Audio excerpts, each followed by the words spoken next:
What has the COVID-19 pandemic been like for me, an ICU doctor? I'm going to talk about that a little bit today.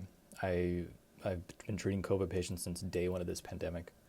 And in particular, I put COVID patients on ECMO and manage them, which is a whole other ballgame of disease and sickness and tragedy and successes. So that is going to be the main thing we're talking about today. Let's go beyond the images of exhausted healthcare workers with their masks and all their gear, which of course is what it's like.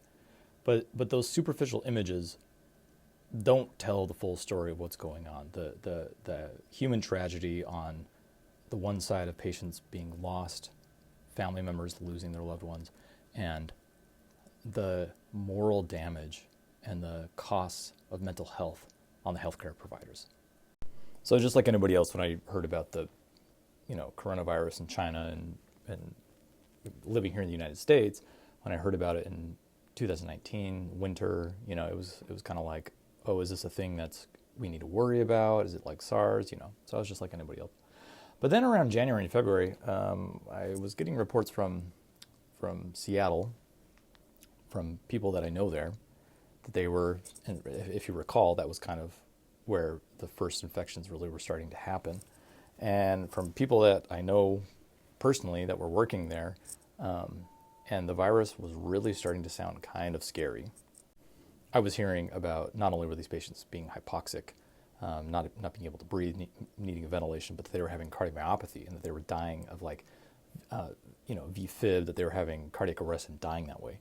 So it was very much like, oh my gosh, is this a virus that's just kind of come for anybody and it can kill anybody?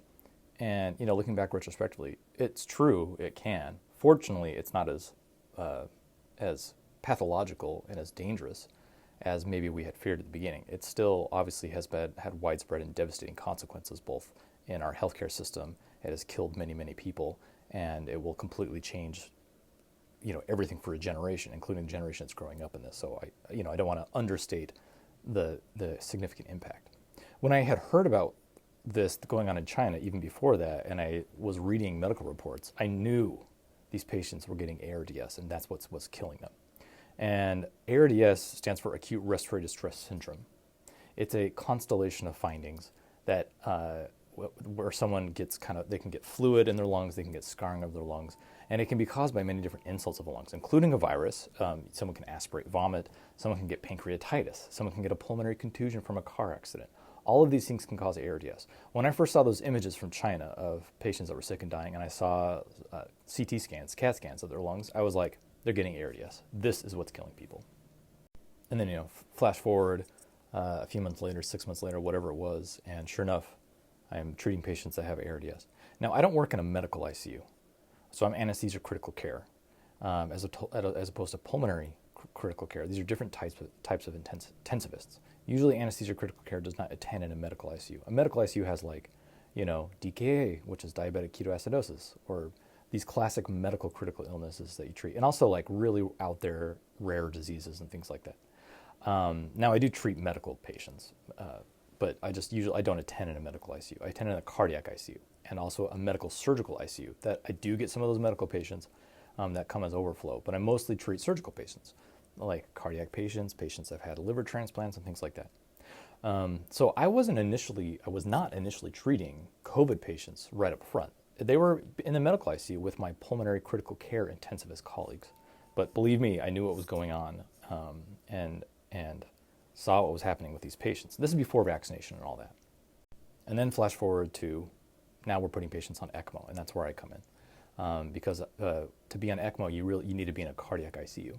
And it's usually anesthesia intensivists that are managing an ECMO machine. So just backing up, what is ECMO? Stands for extracorporeal membrane oxygenation. Extracorporeal means outside of the body.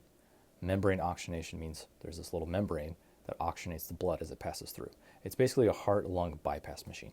We put these big catheters, usually in someone's groin and neck. They can go in different configurations. We continuously drain the blood out of the body, we oxygenate it, and we pump it back into the body. And depending on where you put these big catheters, you either provide oxygenation or you provide blood flow to also help if someone's in cardiac failure.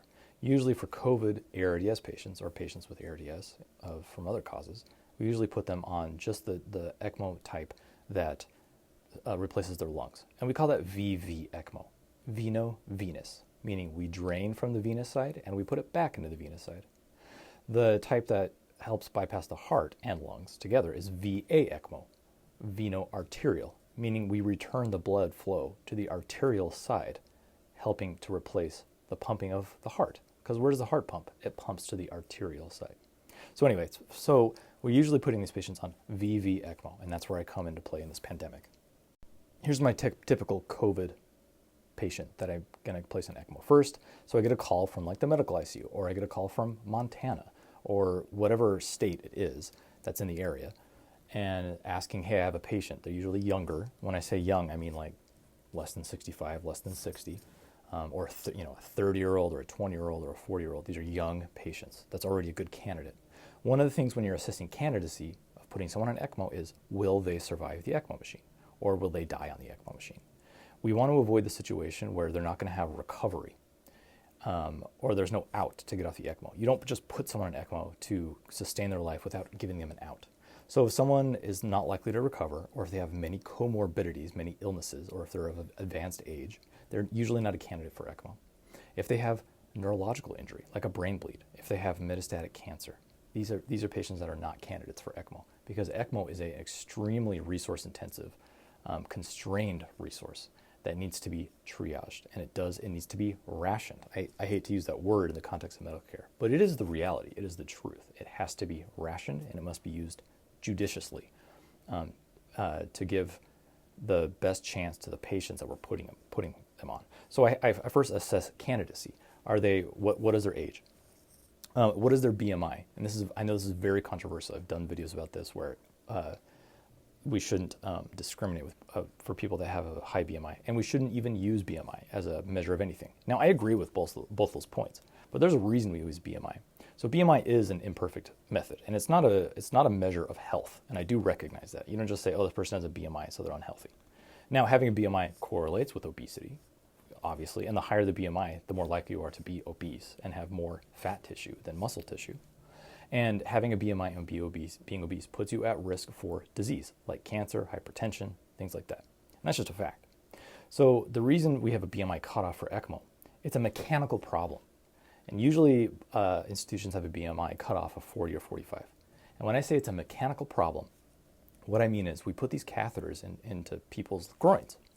Now, if someone has a lot of fat tissue, for one thing, it's difficult to put the catheter in. We can do it, but it's difficult. But then you have fat tissue compressing that catheter. And then you have to turn up the flows of your ECMO machine. And you often cannot draw off enough blood to even run the circuit. So that's a huge problem. The higher the flows go, you start destroying your red blood cells. And then you become anemic. And that can cause all sorts of problems with your circuit and with your other organs if you're destroying red blood cells. And someone could argue, well, why don't you just make the catheters bigger? The reason is someone's vessels don't grow as you gain fat tissue. The only thing that grows is your fat tissue. So there's a limit to what we can do with these catheters, and that is why we have a limit of BMI, because it simply won't function. That is the reason. It is a mechanical problem. Another thing I look at for candidacy, if a patient is a candidate for ECMO, is have they maximized their medical therapy? Meaning, has the medical ICU, or wherever they are, have they maximized what they're able to do medically rather than surgically, which is kind of what ECMO is. It's a procedure. It's a surgical procedure, you could say. So maximize their medical therapy. Are they on max? What are their vent settings that they're on? Are they optimized? Have they been proned? Proning helps with ARDS and COVID ARDS, 100%. This is a therapy that we know for the last 20 years of ARDS research helps not only oxygenation, but helps mortality, helps people survive. So have they been proned? Have they been on paralytic medications that also help oxygenation? So I review these things. What are their vent settings? What's their age? What are their comorbidities? Have they maxed out medical therapy? And then I make the decision, okay, yes. And then, okay, yes, they're a candidate for ECMO, but then I have to see, do we have room for this patient? Do we have the resources? How many COVID patients do we have on ECMO already? And I will tell you right now that during the height of the Omicron surge, when we had a lot of patients on VV ECMO, COVID patients, all of which were unvaccinated, there were people that we couldn't accept and put them on ECMO because we had too many patients. And that is a direct consequence of people being unvaccinated. If people were vaccinated, this would not have happened and less people would have died. There's no doubt about it. There is much misinformation and disinformation about vaccines and all that, but I am telling you the truth. I am at ground zero, and I have seen it. It's a huge fallout from the misinformation and disinformation campaign of anti-vaccine people. Anyway, so they must meet criteria, and we must have room, and then we say, yes, we'll put this patient on ECMO. So the institution that I work at, both cardiothoracic surgeons and us intensivists, we are capable of putting the patients on ECMO. So routinely, or typically, the patient will either they're transferred or I go to the medical ICU and we will put them on ECMO there.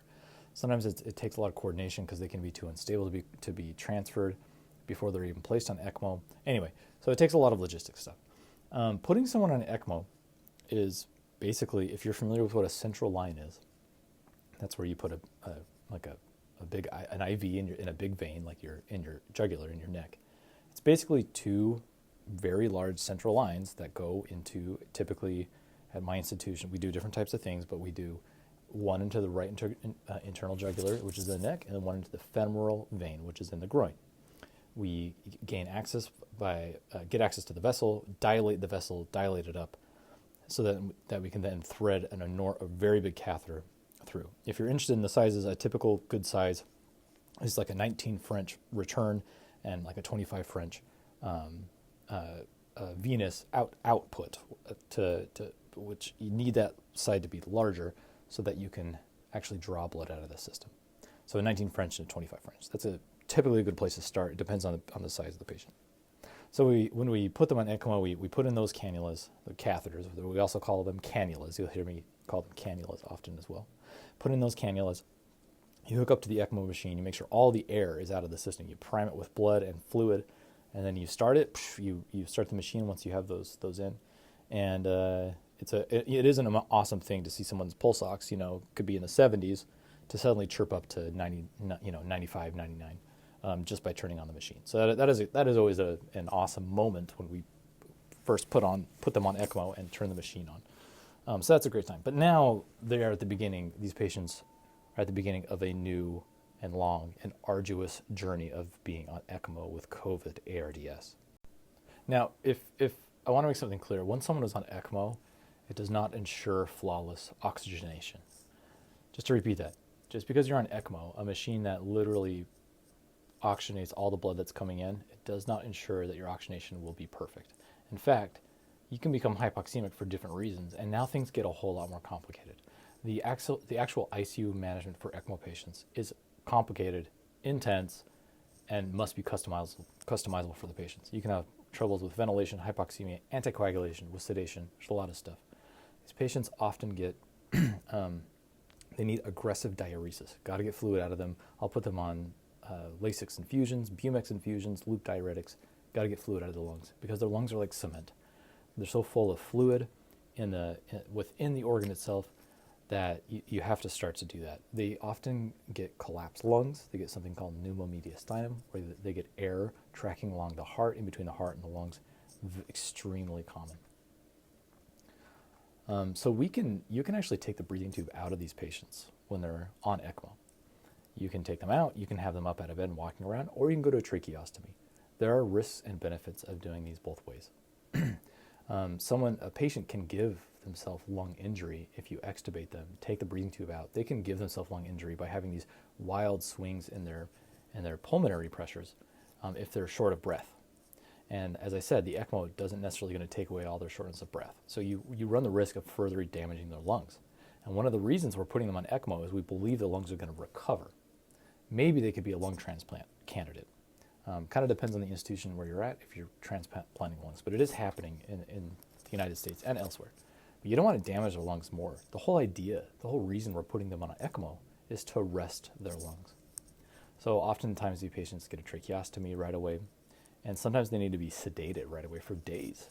And I am all about waking patients up, but I have been convinced by my colleagues and a lot of people that have experience with this that you got to just rest their lungs even for up to a week, because by waking them up and seeing how they breathe on their own, they can cause damage to their lungs. Now, like I said, oxygenation is still a problem when you're on ECMO. You can have issues with your ECMO flow. When I say flow, is how much blood return are you giving through your ECMO circuit, and then The ECMO machine itself also injects blood into the bloodstream. Other things to keep in mind with these patients is they can be anemic, and sometimes they need more blood hemoglobin to actually carry oxygen to their body, and they need better delivery. One thing that I always keep in mind with these patients is, so you who are listening to this, you're probably, if you're healthy enough and you're not in the ICU, your body, your heart, and your hemoglobin delivers way more oxygen to your tissues than those tissues actually need. They actually deliver it in about a 5-to-1 ratio. What I mean is the delivery of oxygen to your tissues right now is 5 times to 1 how much that is actually consumed by your tissues.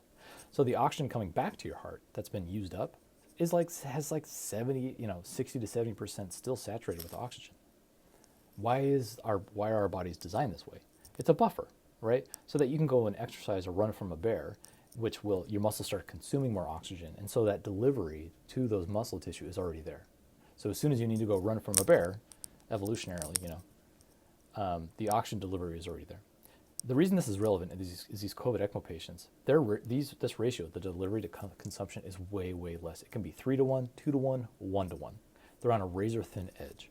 So if they get septic, if they get an infection, that makes you consume more oxygen. And just by being septic, you get hypoxic. Let me repeat that. If someone gets septic and an infection, their oxygen levels can drop because they're not delivering enough oxygen to compensate for their sepsis. Very unique in this patient population. So it's important to keep their hemoglobin high to help to correct this.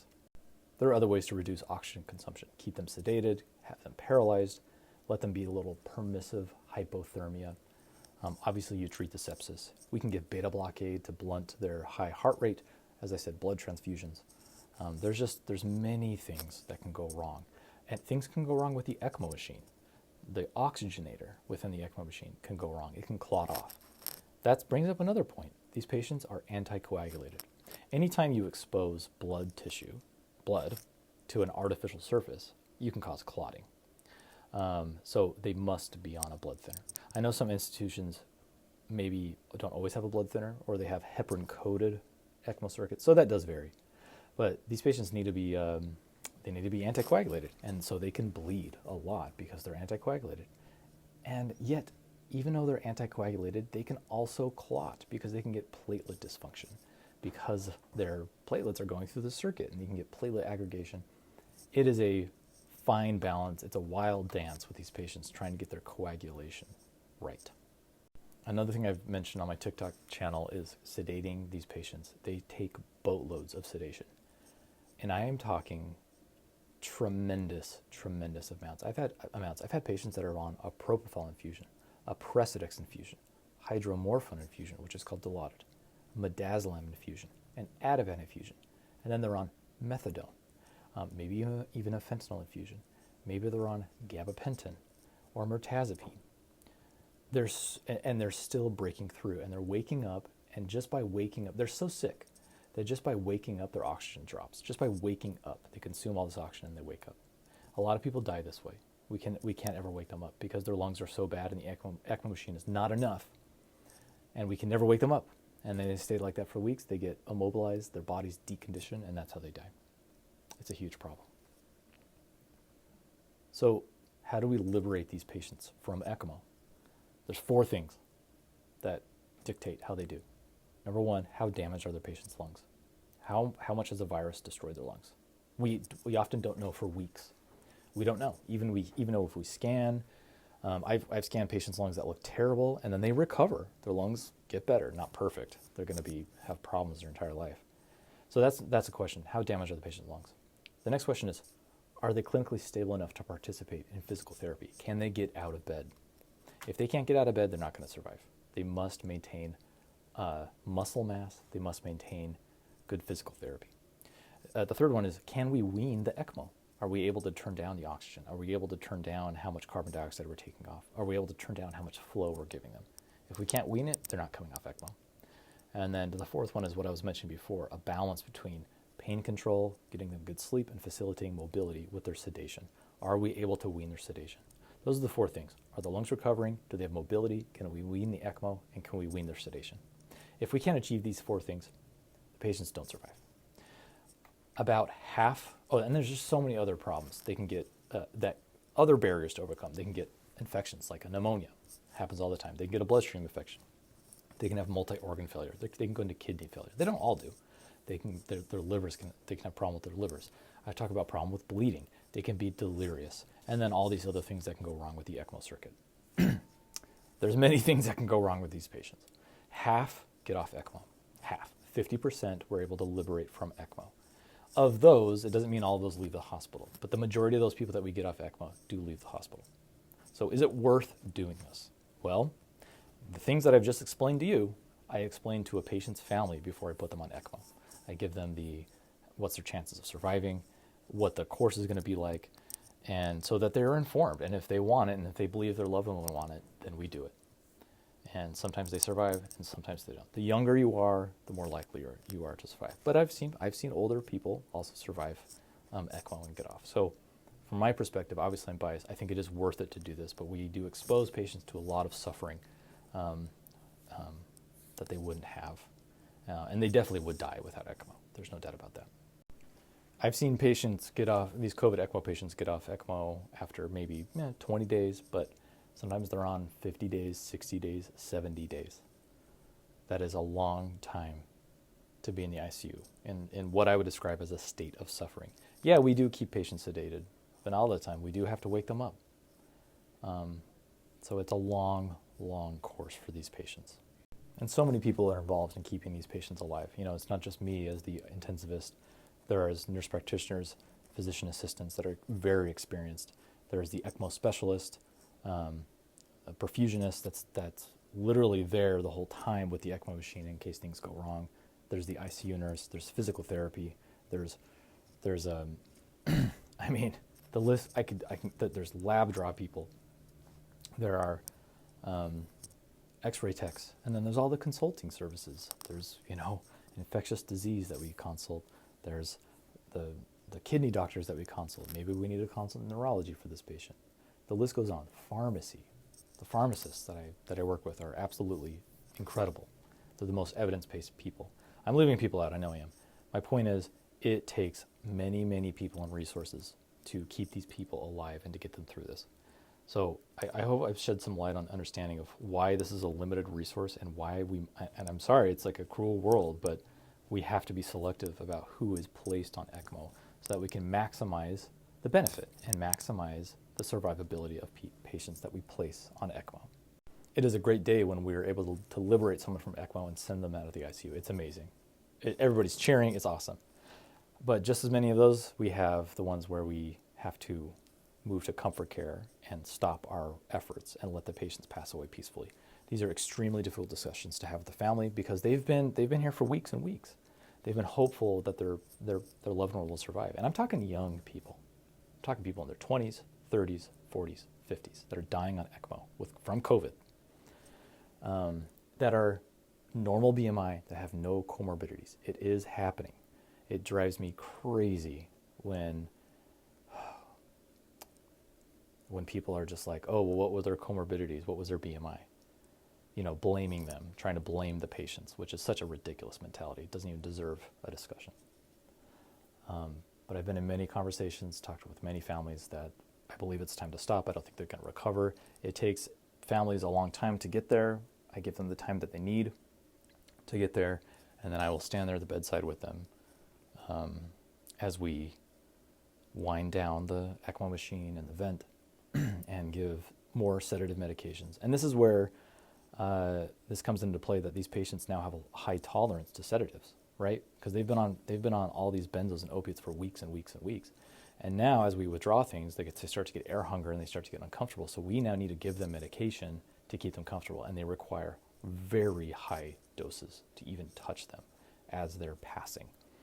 So that's why it's an important thing to not just be like, oh, a patient got this medication, that high of a dose, that's outrageous. No, you must know what their tolerance. That's why it takes someone trained, like an ICU nurse or an intensivist like me, or a nurse practitioner or a PA, to be there at bedside, to be giving them medications to make that patient comfortable as they pass away.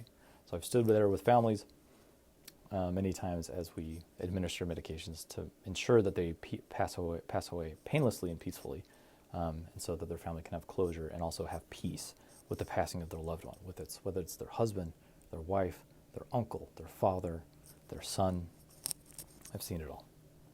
Okay, switching gears, let's get away from that sadness a little bit, and let's move on to something that is also sad, and that is relevant to this. I want to talk about why are we in this, what has caused this position that we're in, where we are drowning in misinformation and disinformation, and that we have patients that are dying out there in the community, dying in hospitals everywhere because of this misinformation about the vaccine, that the vaccine will cause you harm. I want to be very clear. In the height of the Delta and the Omicron surge, this has become mostly a disease of the unvaccinated. That there's no doubt about that. Now, we can talk about pharmaceutical collusion with FDA and how they profit so much from vaccines and medications, which of course they do. There's no doubt about that. But we live in a world that's complex, where you can have pharmaceutical companies that are unscrupulous, and they are profit-seeking, and they also can make things that work. And that's what you have with the vaccines. I don't know about the other antiviral medications are very questionable, in my opinion, if they actually work, because all of the randomized control trials that the clinical use is based on were all funded by pharmaceutical companies. I mean, basically every single one of them.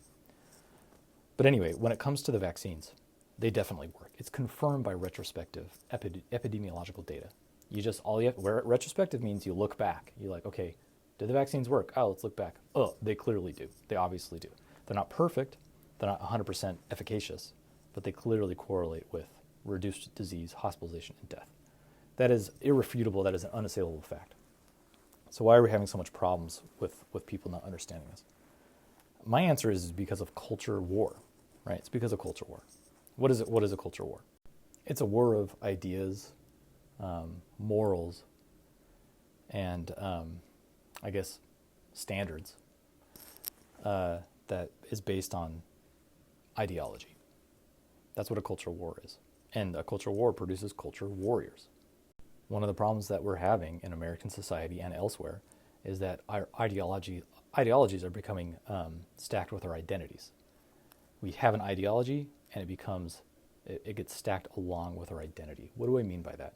Well, back in the 60s, 70s, whatever, if you voted Republican, it didn't have something to do with your identity. But now, if you vote Republican, it correlates strongly with your identity of other things.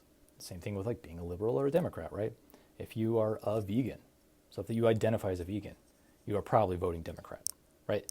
Those ideologies stack, and they become entrenched with your identity. So ideology and identity become enmeshed, and that is one of the main problems that we're having right now.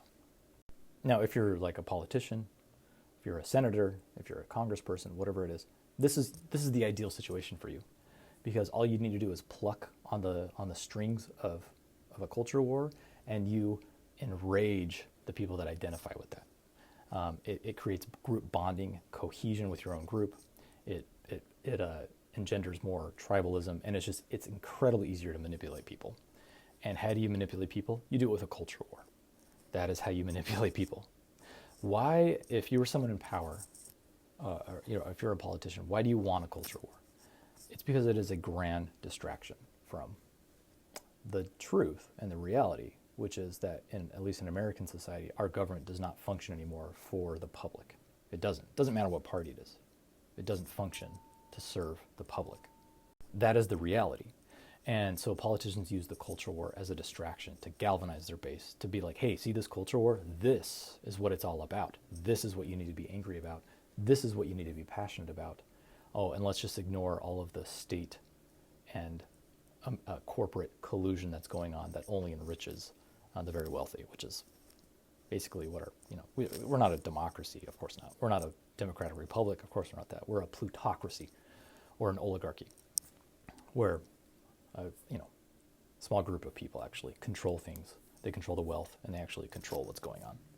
So what does this have to do with vaccination and the vaccines? Well, in my opinion, things just kind of bubble up naturally. So if conspiracies start about anti-vax or whatever, then people will grab a hold on that, and they'll be like, oh, and they'll create a narrative from that and create this false culture war. And unfortunately, it's fallen along these lines. And now you have this tragic fallout that people, They genuinely believe the vaccine is killing people and that's going to kill them. They genuinely believe that, and then they get COVID and they die from COVID, and nobody is dying from vaccines. Well, okay, very few people are. Like the Johnson & Johnson, there's a very rare clotting disease that you can get. These things are exceedingly statistically rare, unbelievably rare, and you're more likely to get a clot from having COVID. So these culture wars just mask the reality of what's going on, and it's tragic. The misinformation and the disinformation is a tragedy for everybody involved, for all Americans involved. It doesn't matter if it's Republicans or whatever. It is a great American tragedy what's going on right now with disinformation. So, I mean, how can you know what's true? I mean, it is one of the greatest ironies of my life is I live in such an age of such incredible data, and it is probably the hardest time in human history, maybe, to know what's actually true and what reality is. And so what's the solution? Well, the solution, I'm sorry, it's hard to say, but you have to work. If you want to know what's true, you have to work. You can't passively sit back, scroll on social media, or watch cable news and expect to know what's going on, because all these things are controlled. All of these outlets are controlled. The information that comes to you is controlled. So it takes work. You need to expose yourself to as many ideologies and as many news sources as possible, and in a diverse way as possible. And then you have to read books. You have to read many, many books written by many, many different people that don't agree with you, people you do agree with, to actually get a glimpse of what's going on. That's the solution, and it's hard work, and many people are not willing to put in that work. They're more satisfied feeling that tiny bit of gratification by believing you are right and your worldview is correct, and by condemning the other side and blaming them and inflaming that and just perpetuating that cycle. That feels better short term, and it's easier. It's easier to do that.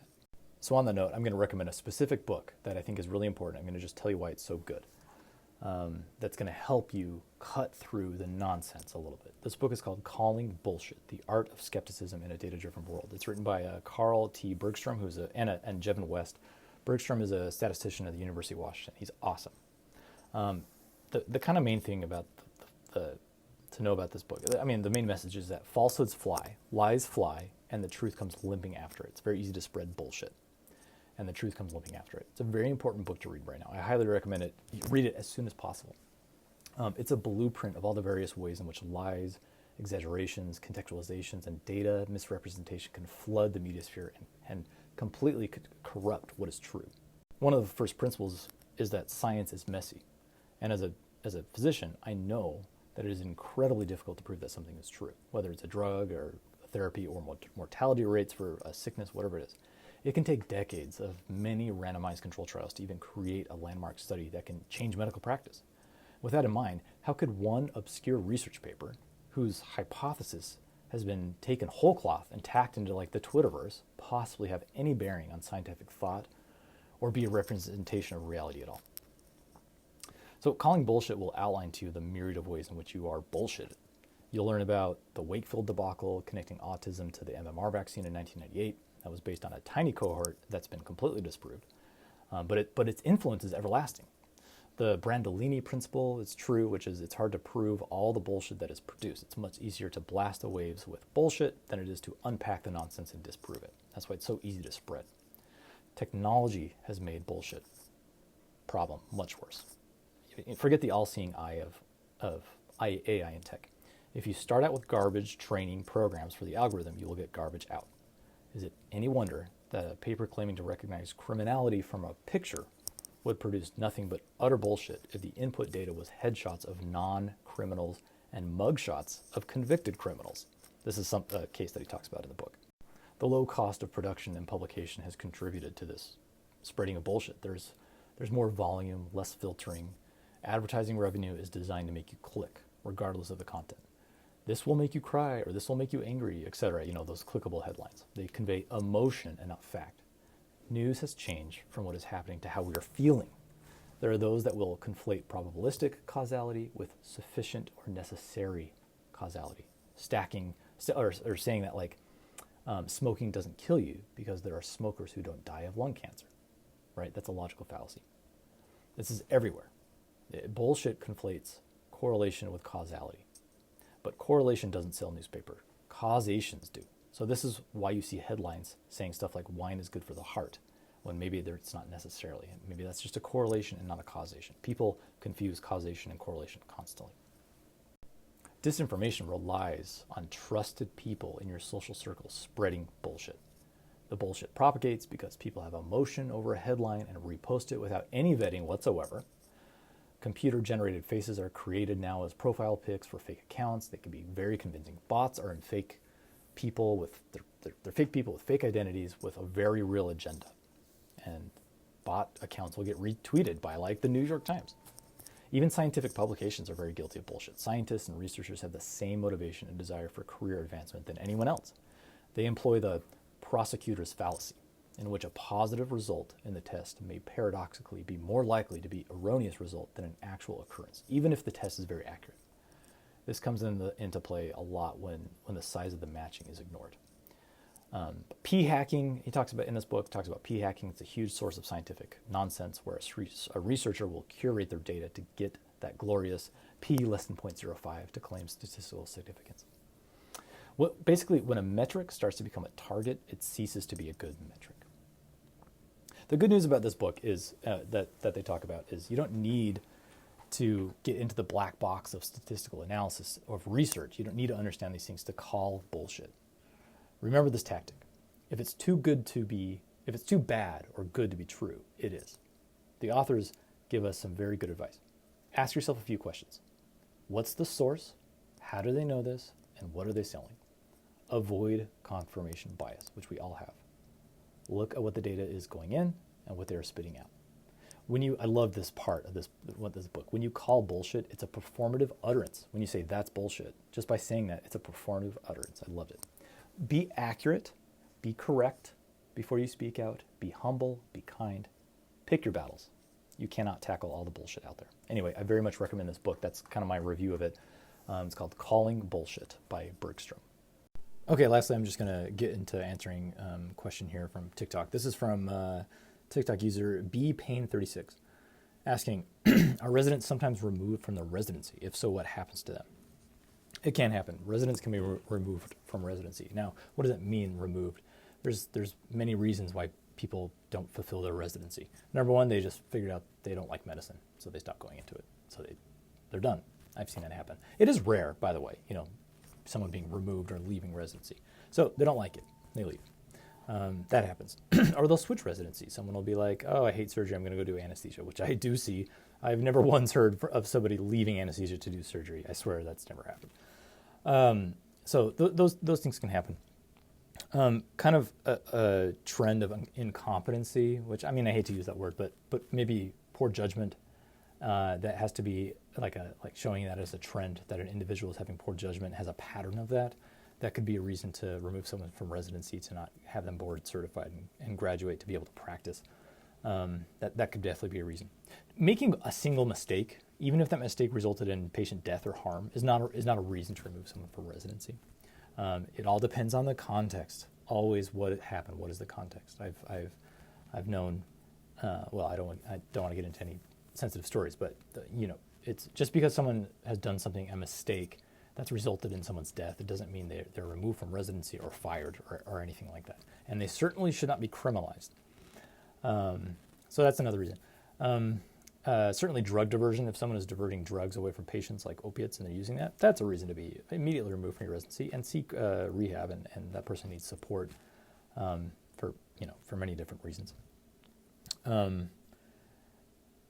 Sadly, it does happen. It's rare, but suicide rate can happen with residents, in particular with particular fields as well. I know that's not what we meant by leaving residency, but it is something that happens. Residency is hard, and people are exposed to all sorts of moral injury and exhaustion and fatigue, particularly during the pandemic, and that can lead to that unfortunate conclusion. Okay, one more question from someone on TikTok. Let's see, this is from, the username is ThatCarly. Any advice on managing anxiety when starting on an acute care unit, cardiac or telemetry? So it's a good question. So I think there's many sources of having anxiety, as whether you're a nurse or a medical student or a physical therapist, whatever it is. my main advice is the patient's care does not hinge on you alone. Doesn't matter who you are. I don't care if you're the main physician, whatever. It's a collaborative group effort. So the world's not on your shoulders. You may feel like it is, but it's not. And there's no room for ego in medicine. Ego harms everybody. Ego harms the patient. When someone's ego starts to come out and they want to be like, oh, I'm right, or they feel like they need to do things right, you know, they have this like, I don't know, like persecution complex, like, oh, I have to come up with all the answers. You don't. You do not have to come up with all the answers. What you do need to do is ask for help. That's your responsibility. Your responsibility is not to come up with all the answers. Your responsibility is to ask for help when you don't know. Ask for help and don't harm patients. Don't be like, I have to do these things on my own. I know this. I know it. No. And it's important to be in a culture where it's okay to ask for help, where you're not ridiculed. Getting out of that fear culture and more into this collective culture where it is a team sport, taking care of patients. There's no way everybody, particularly in critical care or in a acute care unit, there's no way that you can know everything. One person knows every single detail about that patient. We all get this kaleidoscope experience together. We bring that together. We harness that together. We make decisions for our patients so that they will improve. That's the idea. So lift that burden off of yourself, and that may help with your anxiety. All right, I think that'll wrap it up for this episode. Thank you for listening. I will continue to do this in little small moments that I have, little bits here and there, whether I'm doing the dishes or have 5 minutes here or there. So leave a review if you like it. Share this with your friend. Again, I don't make any commission or no advertising or anything like this. This is just for kind of a community service to educate people and to have fun. I have fun doing this as well. So yeah, until next time. Thank you.